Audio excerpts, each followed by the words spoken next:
संस्कार भारती ऑनलाइन कालांश में आप सभी लोगों का हार्दिक स्वागत है। प्रिय विद्यार्थियों, आज हम बीए पार्ट फर्स्ट की हमारे पहला प्रश्न पत्र जिसमें सूरदास के कुछ क्वेश्चंस हम हल कर रहे थे।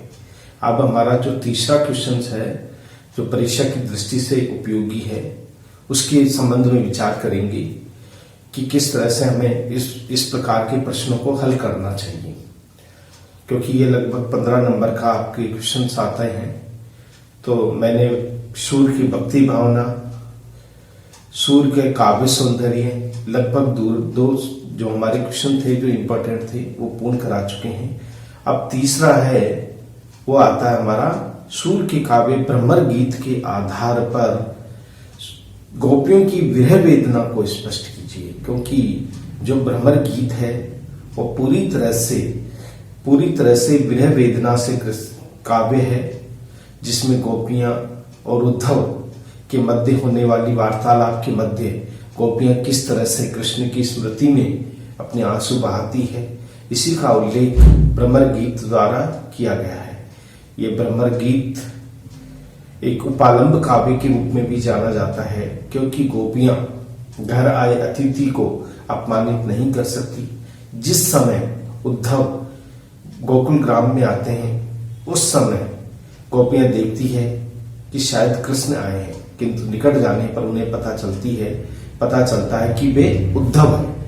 तो उन्हें देखकर वो निराश हो जाती है, कुछ कहना चाहती है, तभी बीच में एक भंवरा उड़कर आ जाता है। उसी भंवरे को संबोधित करते हुए गोपियों ने उद्धव के ऊपर कटाक्ष किया, और यही कटाक्ष भ्रमर गीत के नाम से जाना जाता है। भ्रमर यानी भंवरा काले रंग का होता है, उद्धव भी काले रंग के थे, कृष्ण भी काले रंग के थे। तो कटाक्ष करने की उपमा उनको मिल गई थी, इसलिए उन्होंने सरलता से उद्धव और कृष्ण के ऊपर अपने जो कटाक्ष है वो कटाक्ष किए हैं गोपियों ने, क्योंकि गोपियां कृष्ण के प्रति बहुत प्रेम करती थी। और उसी तरह से राधा है, माता यशोदा है, नंद है, गोकुल ग्राम के समस्त प्रकार के जितने भी लोग हैं जो कृष्ण से प्रेम करने वाले हैं, कृष्ण के वियोग में किस तरह से वो व्याकुल हो जाते हैं, ये भ्रमर गीत में दिया गया है, उल्लेखित किया गया है। ये यानी ये 47वें अध्याय में 46वें और 47वें अध्याय में भ्रमर गीत के उस भ्रमर गीत को ही शामिल किया गया है। श्रीमद् भागवत के जो हमारा जो ये काव्य है वो श्रीमद् भागवत से प्रभावित है, जिसमें कृष्ण के जीवन चरित्र का उल्लेख किया गया है। तो आइए आज हम हिंदी साहित्य के महान कवि, जिन्हें वात्सल्य सम्राट कवि के रूप में जाना जाता है, कृष्ण भक्त कवि के रूप में जाना जाता है, आज हम उनके भ्रमर गीत कर आज हम विरह वेदना के संबंध में इस प्रश्न का हल करते हैं। देखिए, सूर्य के काव्य में भ्रमर गीत में विरह वेदना की अनूठी अभिव्यक्ति हुई है, उदाहरण सहित स्पष्ट कीजिए या उल्लेख कीजिए। हिंदी साहित्य में हम लिख सकते हैं, हिंदी साहित्य में कृष्ण भक्ति काव्य धारा को गति प्रदान करने वाले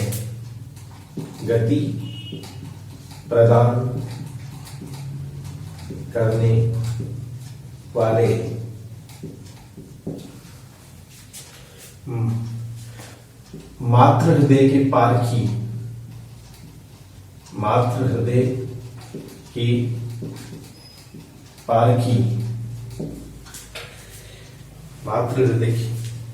विरह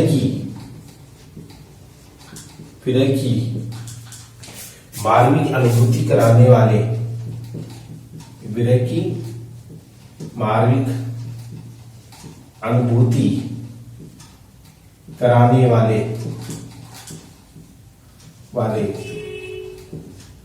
शब्द शिल्पी शब्द शिल्पी, यानी कि ये सभी विशेषताएं हैं जो उनके काव्य में देखी जा सकती है।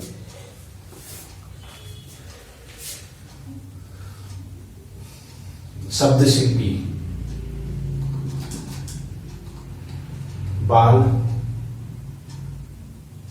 बालक के बाल रूप का मनोहारी चित्रण करने वाले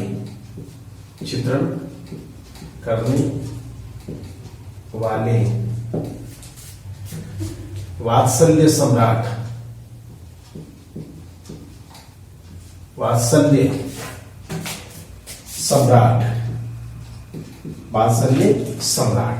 इन्हें वात्सल्य सम्राट को भी कहा जाता है। बालक रूप का मनोहारी चित्रण करने वाले वात्सल्य सम्राट।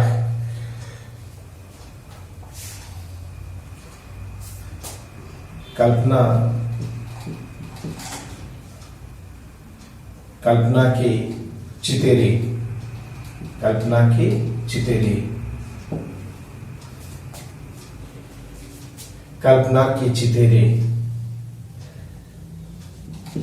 भक्ति रस की सरिता बहाने वाले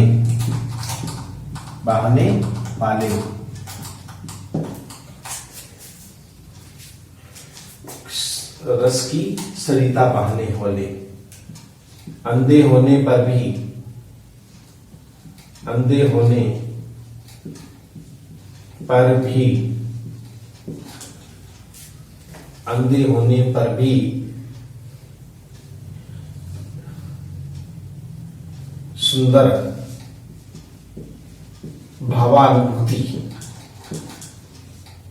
सुंदर भावानुभूति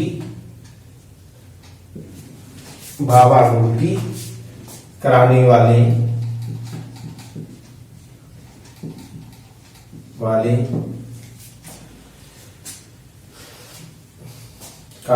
यानी कि अंधे होने पर भी सुंदर भावानुभूति कराने वाले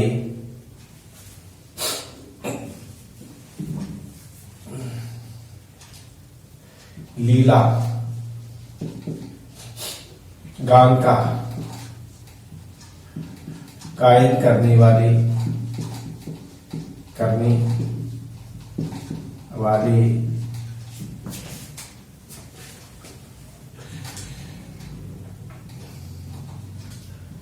कृष्ण के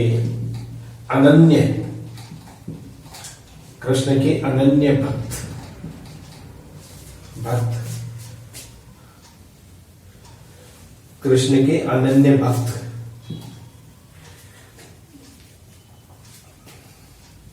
कृष्ण के अनन्य भक्त,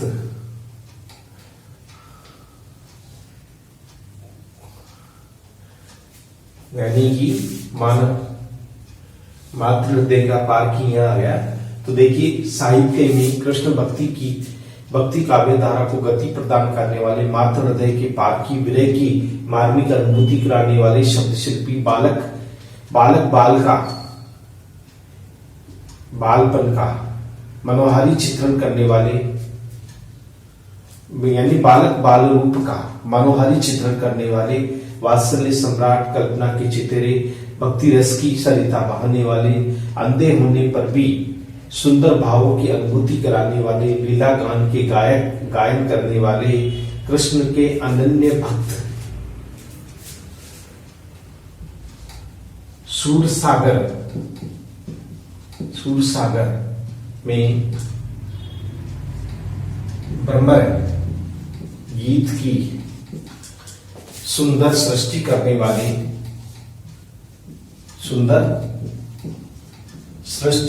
वाले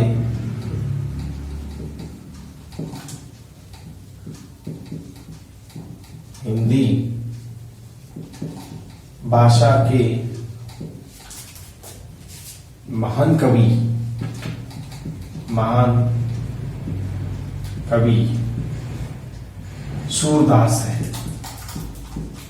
यानी ये सूरदास के बारे में कहा गया है कि वो सूरदास है जो सूर सागर में ही भक्ति ब्रह्म गीत की सुंदर सृष्टि करने वाले हिंदी भाषा के महान कवि सूरदास है।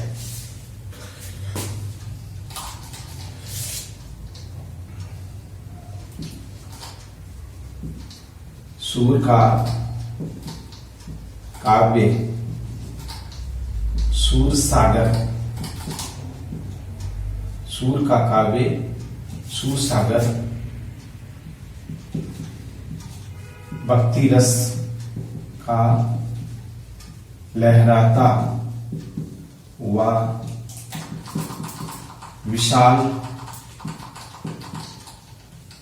सागर है, जिसमें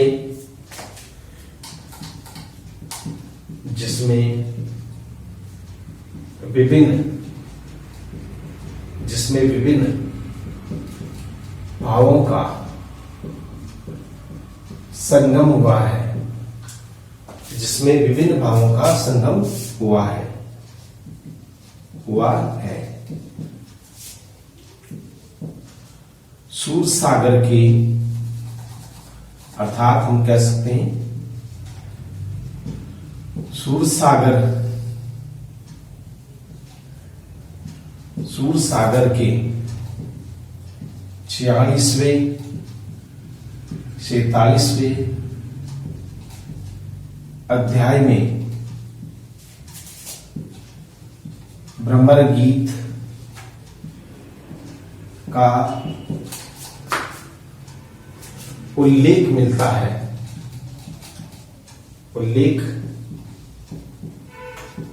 है।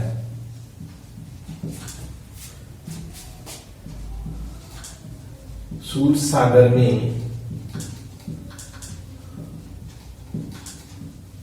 1.25 लाख पद है, जिनमें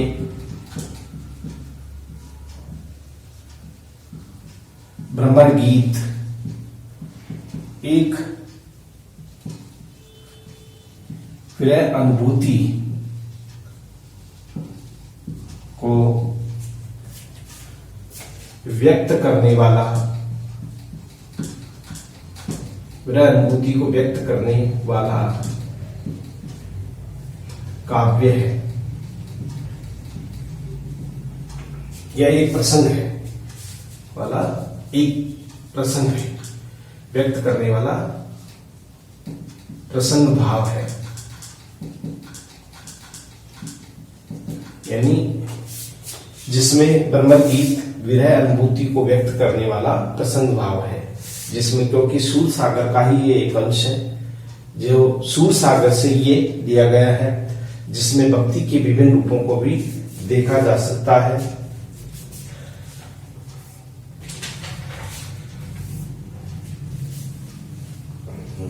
विरह अनुभूति को व्यक्त करने वाला प्रसंग भाव है।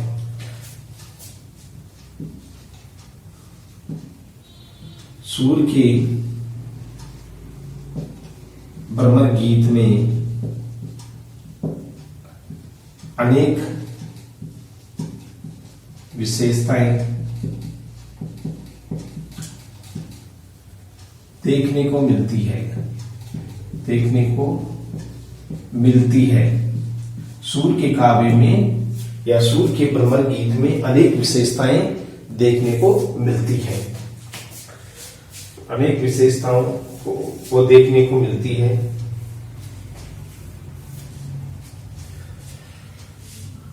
विरह से ही प्रेम के वास्तविक रूप का ज्ञान होता है। विरह से ही प्रेम के वास्तविक रूप का ज्ञान होता है। कृष्ण के मथुरा चले जाने पर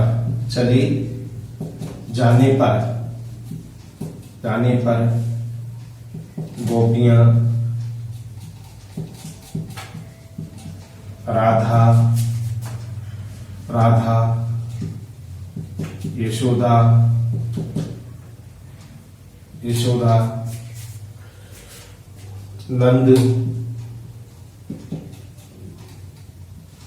गोकुल ग्राम के सभी लोग कृष्ण के विरह में व्याकुल रहते हैं। वहीं कृष्ण के परम सखा उद्धव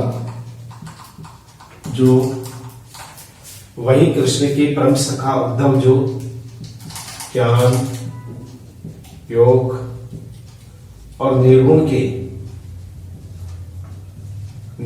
के उपासक है।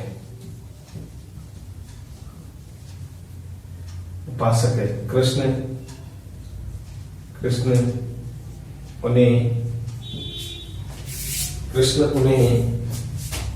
यानी उद्धव को कृष्ण उन्हें प्रेम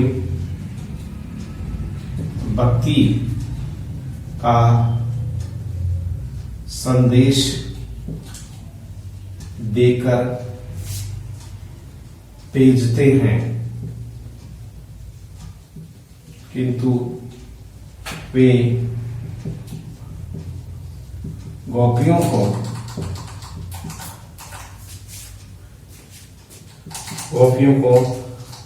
निर्गुण भक्ति, योग, ज्ञान की भेजते हैं। वे गोपियों को निर्गुण भक्ति एवं ज्ञान योग की चर्चा करते हैं,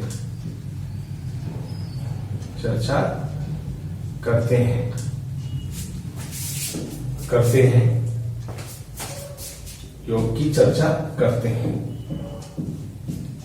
तो गोपियों का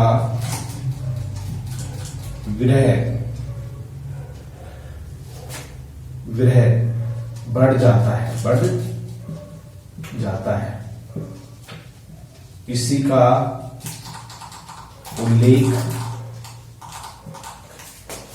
का उल्लेख भ्रमर गीत काव्य में किया गया है।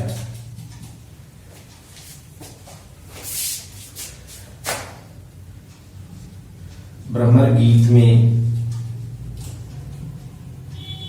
उल्लेखित विरह वेदना के स्वरूप को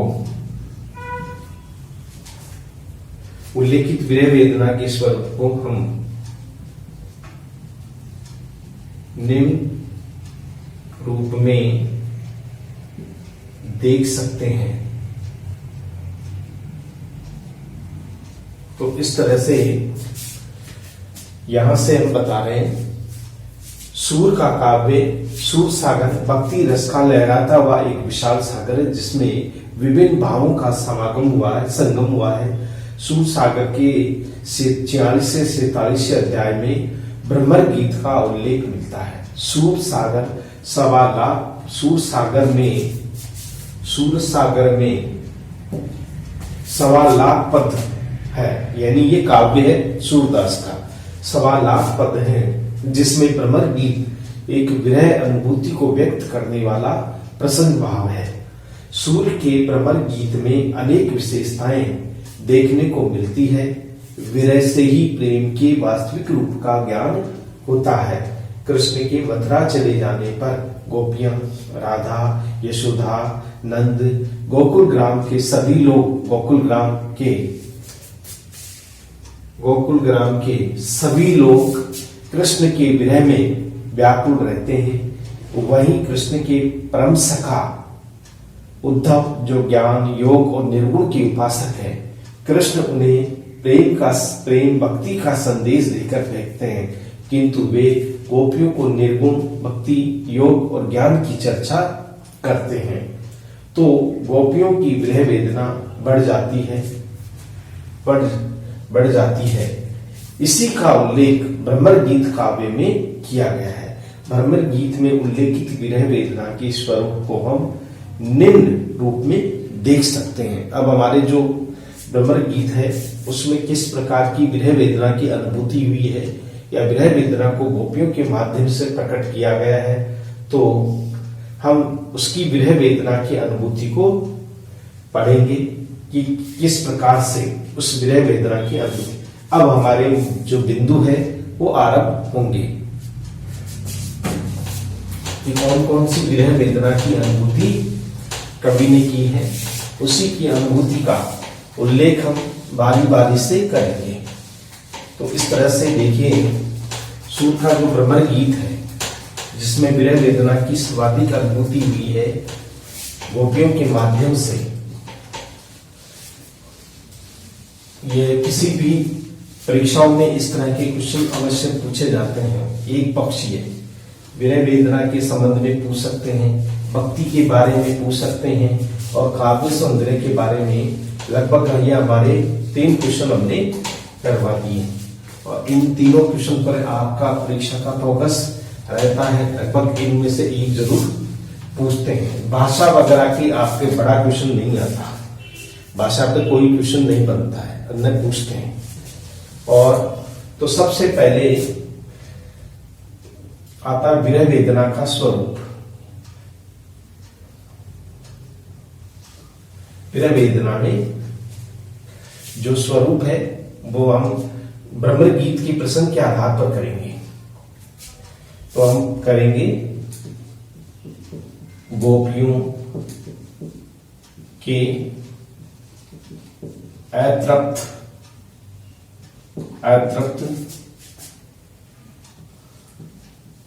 प्रेम में विरह भाव, यानी गोपियों के अतृप्त प्रेम में विरह भाव, जो कभी संतुष्ट नहीं होती, कृष्ण को ही सदैव अपनी आंखों में, अपने मन में बसाना चाहती है। विशेष कृष्ण के मन में, यानी उनका सबसे ज्यादा अधिक लगाव रहा है।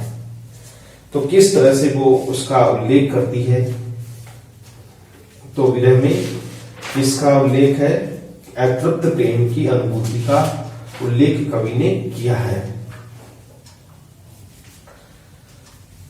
सूर ने भ्रमर गीत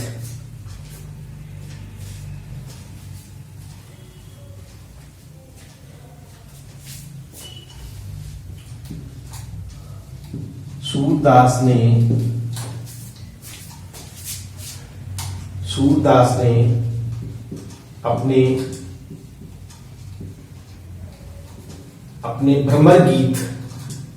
भ्रमर गीत प्रसंग में गोपियों को कृष्ण की विरह वेदना में तड़पते हुए दिखाया है।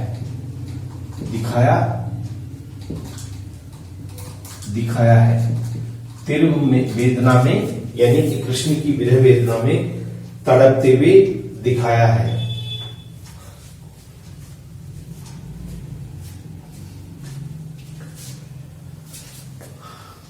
गोपियों का कृष्ण के प्रति अपार प्रेम है, अपार प्रेम है। गोपियों का कृष्ण के प्रति अपार प्रेम है। इसी कारण वे अपनी आंखों से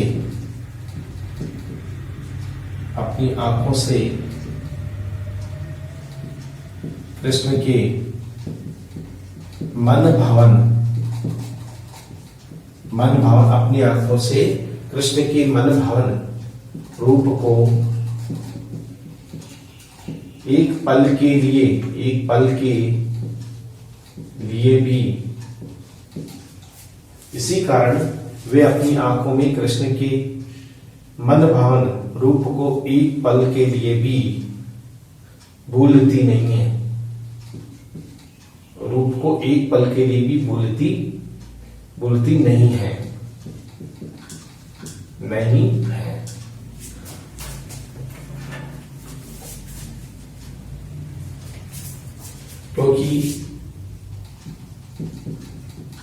क्योंकि गोपियां कृष्ण के प्रेम रस का पान कर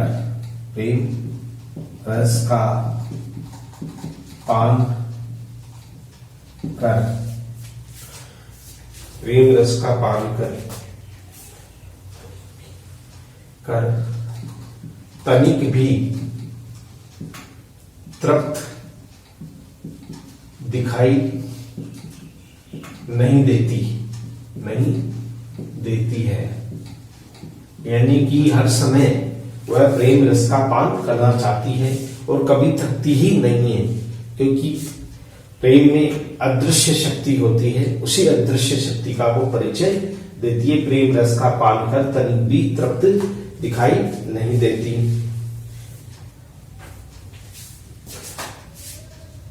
कृष्ण के प्रेम में दिन रात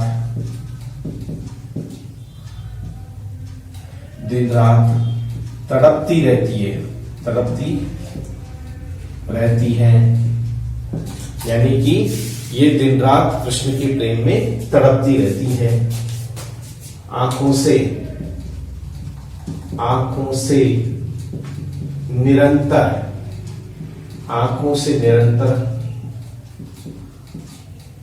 अश्रु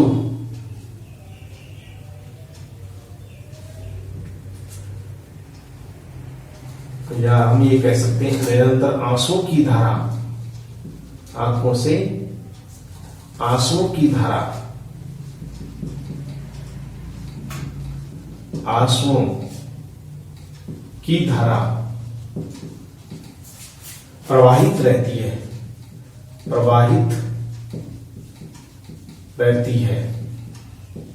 आंखों से निरंतर आंसुओं की धारा प्रवाहित रहती है।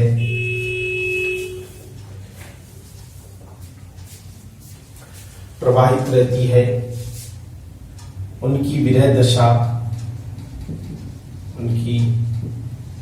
विरह दशा बहुत दारुण है।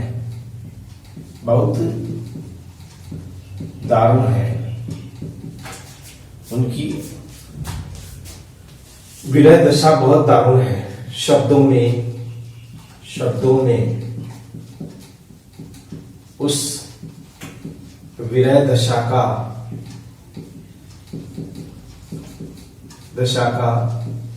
वर्णन कर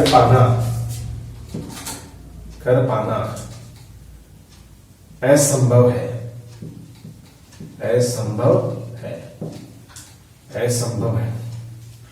यानी कि असंभव है। तो इस तरह से सूर ने अपने भ्रमर गीत प्रसंग में गोपियों को कृष्ण की विरह वेदना में तड़पते हुए दिखाया है। गोपियों का कृष्ण के प्रति अपार प्रेम है। इसी कारण वे अपनी आंखों से कृष्ण के मन भावन रूप को एक पल भी नहीं भूलती है, क्योंकि गोपियों कृष्ण के प्रेम रस का पान कर तनिक भी तृप्त भी दिखाई नहीं देती है। कृष्ण के प्रेम में दिन रात तड़पती रहती है, आंखों से निरंतर आंसुओं की धारा प्रवाहित रहती है। उनकी विरह दशा बहुत दारुण है। शब्दों में विरह दशा का वर्णन कर पाना लगभग असंभव है। उदाहरण देखिए, यह हम उदाहरण लिख सकते हैं। अखियां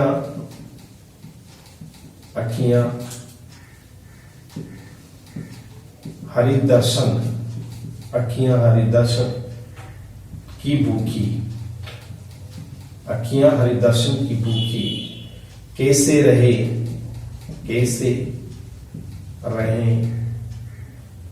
रूप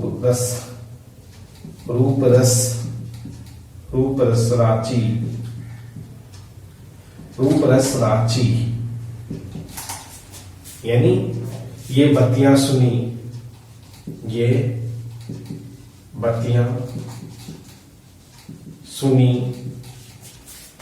बत्तियां सुनी सखी रूखी, ये बत्तियां सुनी रूखी।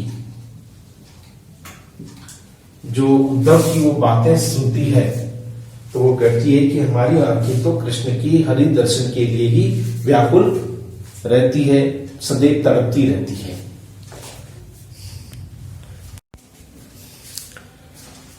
तो इस तरह से गोपियां हरि दर्शन के लिए अर्थात कृष्ण को देखने के लिए हर समय व्याकुल रहती है। कैसे रहे रूप रांची, ये बत्तियां सुनी रूखी। हे उद्धव, हम तो कृष्ण के प्रेम रंग में रंगी हुई हैं, भला तुम्हारी रूखी सूखी बातें कौन सुनेगा? जो तुम ज्ञान योग का संदेश देना चाह रहे हो वो संदेश हमारे लिए अनुपयोगी है, बेकार है।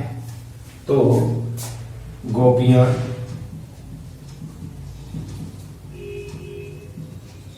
उद्धव को निर्गुण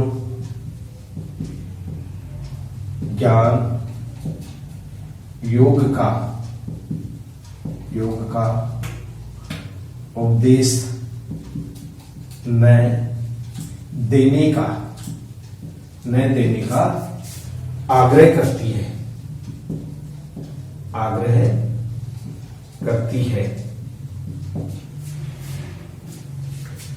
ये सारी बातें गोपियों के लिए, ये सारी बातें गोपियों के लिए उनकी विरह वेदना को बढ़ाने वाली है।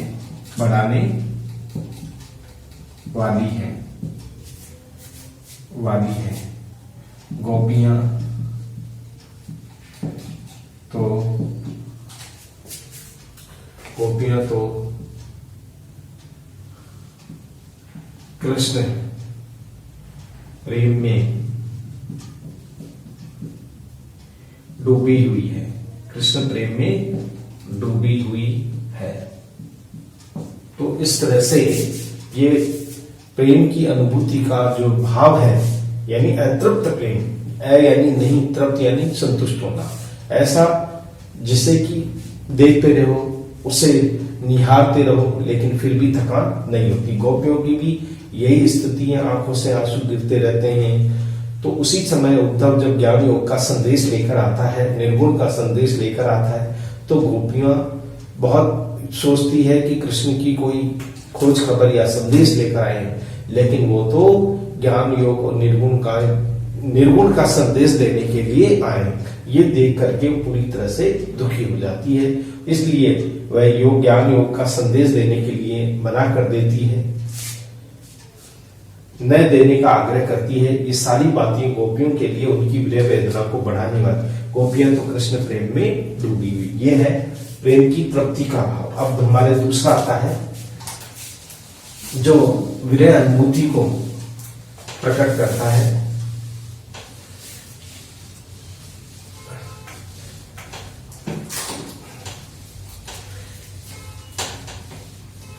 अब आता है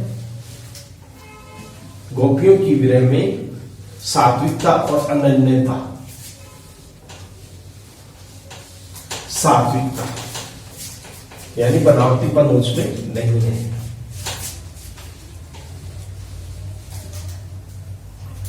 दूसरा है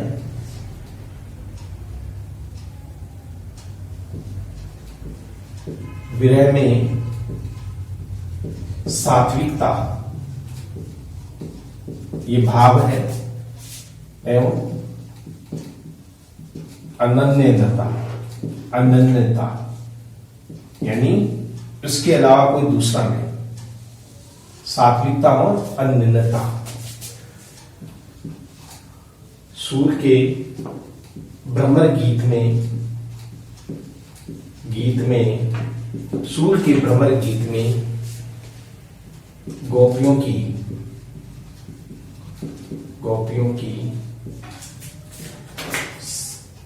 सात्विक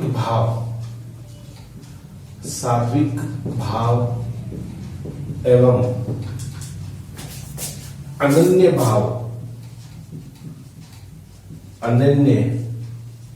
भाव की अनुभूति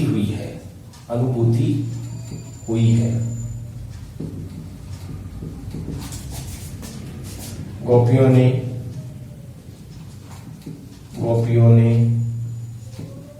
अपने आप को कृष्ण के श्री चरणों में अर्पित कर दिया है।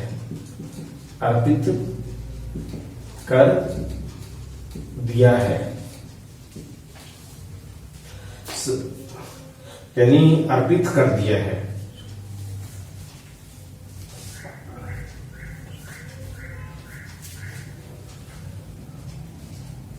सूर की गोपियां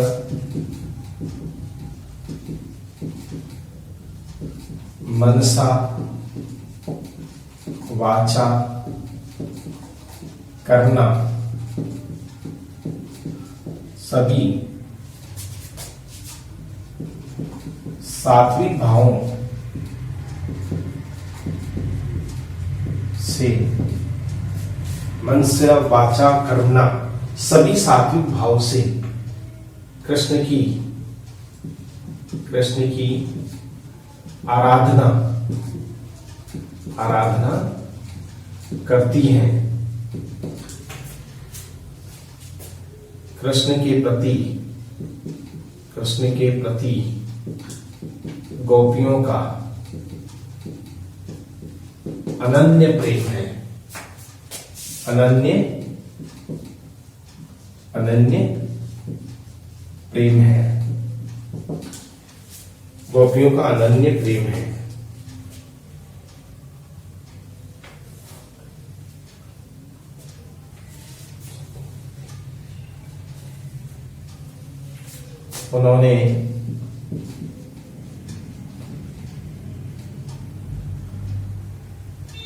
उन्होंने कृष्ण के प्रेम के लिए, श्री कृष्ण के प्रेम के लिए संपूर्ण भौतिक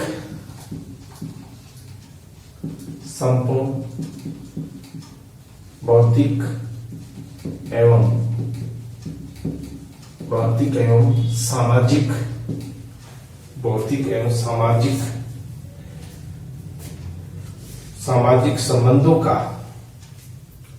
सामाजिक संबंधों का परित्याग कर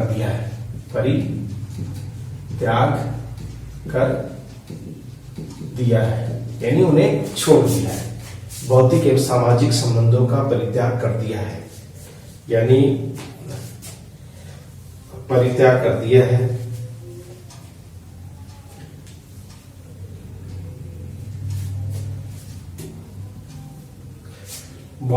यानी संपूर्ण भौतिक एवं संबंधों का परित्याग कर दिया है।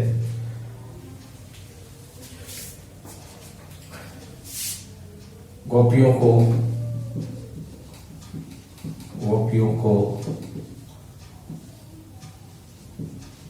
कृष्ण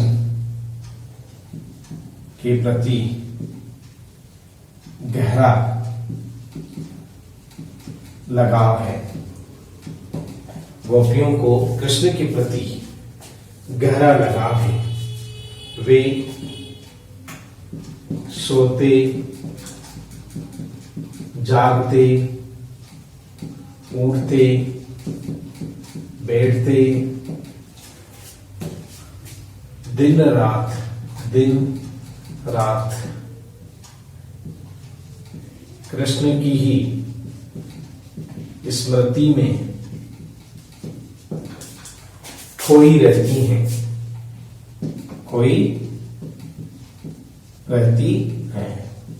कृष्ण की स्मृति में उठते बैठते सोते जागते हर परिस्थिति में कृष्ण की स्मृति में खोई रहती है। कृष्ण ही उनके जीवन की रक्षा करने वाले, कृष्ण ही उनके जीवन की रक्षा करने वाले तारणहार है।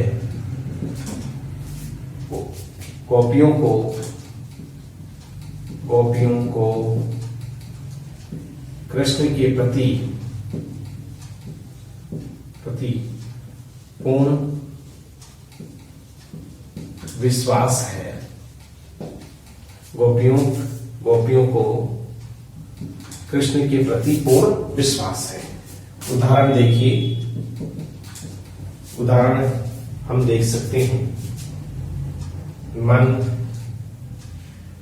वचन,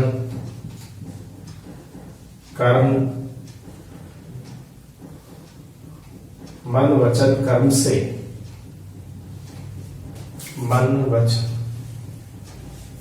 किस तरह से गोपियां विरह वेदना में ये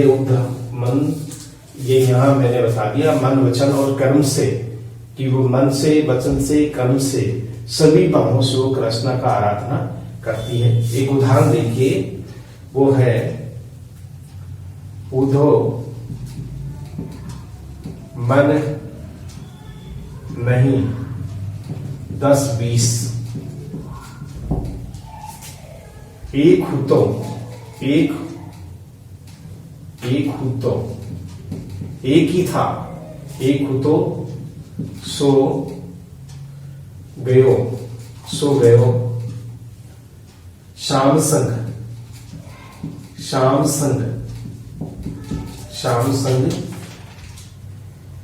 को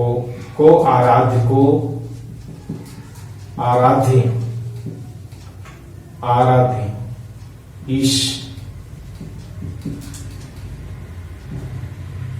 तो ये बात उद्धव के कहती है, उद्धव मन नहीं 10-20 एक हूं तो सो गयो श्याम संग आराध्य ईश। एक ही मन था, वो भी कृष्ण लग गए, 10-20 मन नहीं होता। इस प्रकार गोपियों ने एकनिष्ठ प्रेम की अनुभूति प्रकट की है। तो ये जो सभी भाव है वो सात्विकता को प्रकट करने वाले भाव है। अब हमारा जो तीसरा बिंदु है वो आता है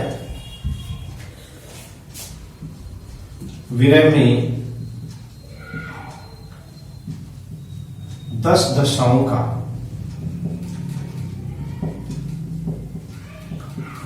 वर्णन। ये भी भ्रमर गीत की विशेषता है। सभी 10 दशाओं का वर्णन हम उनके काव्य में देख सकते हैं।